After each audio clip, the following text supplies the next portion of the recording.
K Plus News Network presents.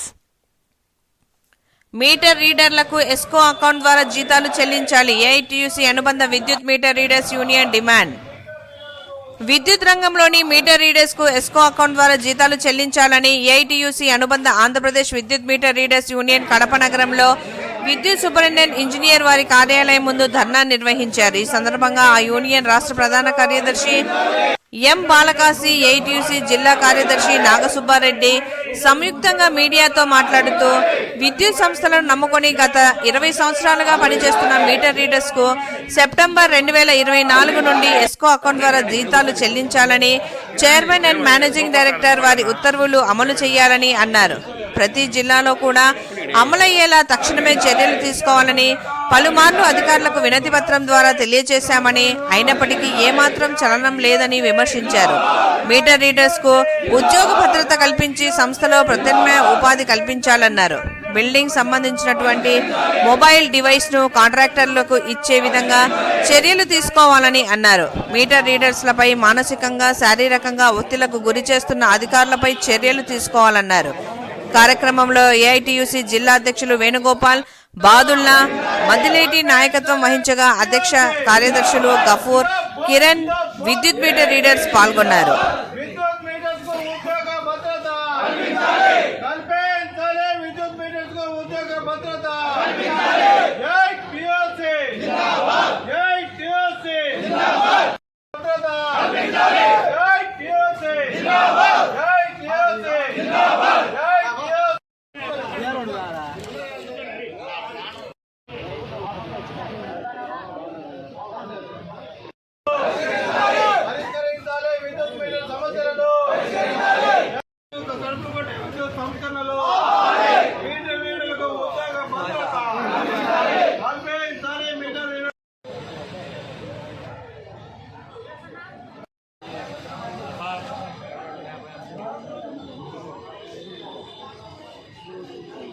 పరిధిలో ఉన్న 5 జిల్లాల్లో మీటర్ రీడర్ల సమస్య మీద ఈరోజు అన్ని సర్కిల్ ఆఫీసుల దగ్గర ధర్నా కార్యక్రమం నిర్వహిస్తూ ఉన్నాం. ప్రధానంగా యాజమాన్యం ఇచ్చినటువంటి అగ్రిమెంట్ ఏదైతే దాన్ని అమలు చేయకుండా ఈరోజు యాజమాన్యం నిర్లక్ష్యంగా వ్యవహరిస్తూ ఉన్నది. మీటర్ రీడర్లందరికీ ఎస్క్రో అకౌంట్ ద్వారా వేతనాలు ఇస్తామని చెప్పేసి జీవోలు కూడా ఇచ్చి ఉన్నారు. ఈ రోజు కూడా అమలు కానటువంటి పరిస్థితి ఉన్నది. ఒక్కొక్క మీటర్ రీడర్కి తమ సర్వీసులకి ₹3.60 ఇస్తామని చెప్పి యాజమాన్యమే అంగీకరించినటువంటి రేట్ అది. ఆ రేటు కూడా అమలు చేయనటువంటి పరిస్థితి ఉన్నది. ఈరోజు తెలుగుదేశం ప్రభుత్వానికి సంబంధించి కొత్తగా వచ్చినటువంటి కాంట్రాక్టర్లు మేము యాజమాన్యం నిర్ణయించినటువంటి రేటు ఇవ్వకుండా ఒక 40 పైసలు 20 పైసలు తగ్గించి ఇస్తామనేటువంటి పద్ధతుల్లో బేరసారాలు ఆడుతూ ఉన్నారు. అది సరైనది కాదు. యాజమాన్యం ఏదైతే రేటు నిర్ణయించిందో సర్వీస్ ₹3.60 అది యథావిధిగా అమలు చేయాలని చెప్పేసి మేము డిమాండ్ చేస్తూ ఉన్నాం. అదేవిధంగా రీడర్లందరి వేతనాలు కూడా ఎస్క్రో అకౌంట్ ద్వారా చెల్లించాలని చెప్పి మేము డిమాండ్ చేస్తూ ఉన్నాం.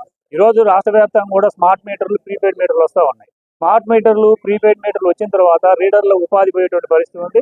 గతంలో యాజమాన్యం ప్రీపెయిడ్ మీటర్లు వచ్చిన వెంటనే వీళ్ళందరికీ సంస్థల్లోనే ప్రత్యామ్నాయ ఉపాధి కల్పిస్తామని చెప్పేసి మినిస్టర్ రూపంలో కూడా హామీ ఇవ్వడం జరిగింది. కాబట్టి మీటర్ రీడర్లందరికీ సంస్థల్లోనే అర్హతలను బట్టి స్కిల్డ్, అన్స్కిల్డ్, సెమీ స్కిల్డ్ కార్మికులుగా వీళ్ళందరినీ యాజమాన్యం సంస్థలను ఉపాధి కల్పించాలని చెప్పేసి మేము డిమాండ్ చేస్తా ఉన్నాం. ఇప్పుడున్నటువంటి కూటమి ప్రభుత్వంలో పెద్దల్ని ఎన్నికల కంటే ముందు అనేక సార్లు మీటర్ రీడర్ల ఉద్యోగ భద్రత గురించి కలవడం జరిగింది. మా ప్రభుత్వం వస్తే వీళ్ళందరికీ ఉద్యోగ భద్రత కల్పిస్తామని హామీ ఇచ్చి ఉన్నారు. ఇప్పటికీ 6 నెలలైంది. వీళ్ళ ఉపాధి పోయి రోడ్డున పడే పరిస్థితి. తక్షణం వీళ్ళ ఉద్యోగ భద్రత మీద, ఉపాధి రక్షణకు సంబంధించినటువంటి విషయాల మీద నిర్ణయం తీసుకోవాలని చెప్పేసి కూటమి ప్రభుత్వాన్ని సందర్భంగా డిమాండ్ చేస్తాం. ఎం బాలకాశి, ఏఐటీయూసీ రాష్ట్ర కార్యదర్శి, మీటర్ రీడర్ల సంఘం గౌరవాధ్యక్షుడు. ఉద్యోగ భద్రత కల్పించాలని వారికి విద్యుత్ సంస్థలో కనీసంగా ఇస్తున్నటువంటి ₹15,000 జీతం ఇవ్వాలని చెప్పేసి అదే సందర్భంలో కొత్త కాంట్రాక్టర్ వచ్చినప్పుడల్లా విద్యుత్ సంస్థ ఇన్కమ్ ప్రీపోన్మెంట్ కోసం వీరిపైన ఉప్పేట ఒత్తిడి తీసుకొచ్చి అనేక ఒత్తిళ్లు గురి చేసి 5వ తారీఖుకి 6వ తారీఖు మీటర్స్ అంతా రీడింగ్ కంప్లీట్ కావాలని చెప్పేసి ఒత్తిడి చేయడం ఫలితంగా చాలా ఇబ్బందులు పడుతూ ఉన్నారు. అదే సందర్భంలో వచ్చిన కాంట్రాక్టరు ఈరోజు హరాస్మెంట్స్ పెంచేటువంటి పరిస్థితి కొనసాగుతూ ఉన్నది.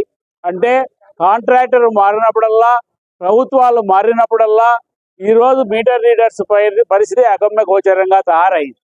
ఎన్నికల సందర్భంలో అంతకుముందు ప్రభుత్వంతో చర్చలు జరిపి అగ్రిమెంట్లు జరిపి మినిట్స్ చేసుకున్న వాటికి కూడా కొత్త గవర్నమెంట్ మేమొస్తే మెరుగైన జీతాలు ఇస్తాం, మెరుగైన సౌకర్యాలు కల్పిస్తామని చెప్పినటువంటి కూటమి ప్రభుత్వం కూడా ఈరోజు మీటర్ రీడర్స్ ఏడలా శీతకన్ను వేసింది. కాబట్టి ఎన్నికల సందర్భంగా ఇచ్చినటువంటి హామీలు కానీ వారు చెప్పినటువంటి మాటలు కానీ ఈరోజు వీరికి అమలు పరచమని మాత్రమే మనం చెప్తా ఉన్నాం. కొత్త కోరికలు ఏమీ అడగడం లేదు. ఇచ్చేటువంటి ₹3.60 కూడా కాంట్రాక్టర్లు తగ్గించుకొని దిగిమింగుతా ఉంటే ఈరోజు 2000 మీటర్లు రీడ్ చేస్తే వాళ్ళకు వచ్చి ₹6,000 ఎట్లా కుటుంబాలు బతుకుతాయి? మామూలుగా ప్రభుత్వం ఏం చెప్తా ఉన్నది?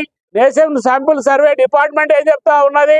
ఒక కుటుంబం బతకాలంటే ₹26,000 కనీస వేతనం కావాలా అని చెప్పేసి మీ ప్రభుత్వ డిపార్ట్మెంటే చెప్తా ఉన్నాయి లెక్కల ప్రకారము.